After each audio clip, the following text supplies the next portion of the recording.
بنیادی طور پر اسلام میں یہ جو ہمارا مغربی جمہوریت ہے اس کا کوئی تصور نہیں ہے،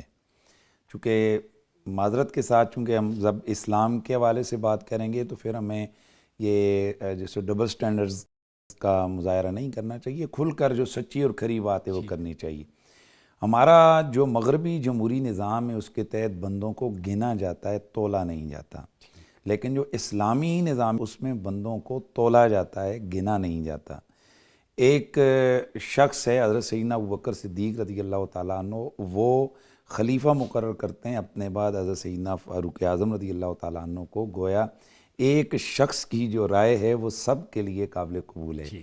اور آگے چل کر اگلا آتے ہیں کہ 5-6 لوگ آتے ہیں جن کی ڈیوٹی لگتی ہے کہ وہ کسی کو مقرر کرتے ہیں، کمیٹی بن گئی، کمیٹی شورا کا نظام آ گیا۔ اس کے علاوہ آپ آگے مزید آتے ہیں تو پھر اس کو تھوڑی اور جو ہے نا وہ وسعت دے دی گئی۔ تو عرض کرنے کی یہ مطلب ہے کہ ہمارے ہاں یہ ہوتا ہے کہ اگر ایک شخص ہے وہ 10,000 ایسے لوگ اس کو چنتے ہیں، اس کو ووٹ دیتے ہیں کہ جو 10 کے 10,000 اس معاشرے کے گندے ترین لوگ ہیں، جو نکمے ہیں، جو چور ہیں، جو ڈکیت ہیں، تو وہ ایک آدمی کے لیے یہ ووٹ کرتے ہیں کہ بھئی یہ ہمارا نمائندہ ہونا چاہیے کہ جو ہمارے تمام قانون سازی کے مراحل کو ہماری اسمبلی کے اندر جناب والا وہ ٹھیک کر کے آگے لے کر جائے، یعنی جس کی ووٹ پر آپ کی ملک اور قوم کی تقدیر کھڑی ہے،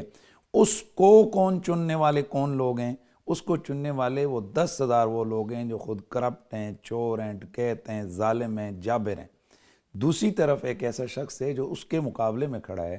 اس کو 9,999 لوگ ووٹ کرتے ہیں، وہ کہ جو وقت کے بہترین عالم ہیں، فضلاء ہیں، ڈاکٹرز ہیں، سنجیدہ ترین لوگ ہیں، اچھے کریکٹر اور کردار والے ہیں۔ تو آپ کا جو مغربی نظام جمہوریت ہے وہ کہتا ہے کہ وہ 10,000 ووٹ والا ایک ووٹ سے اسے جیت گیا ہے، لہذا وہی اس بات کا اہل ہے کہ وہ اسمبلی میں جائے اور وہ اپنی قانون سازی کا حصہ بنے۔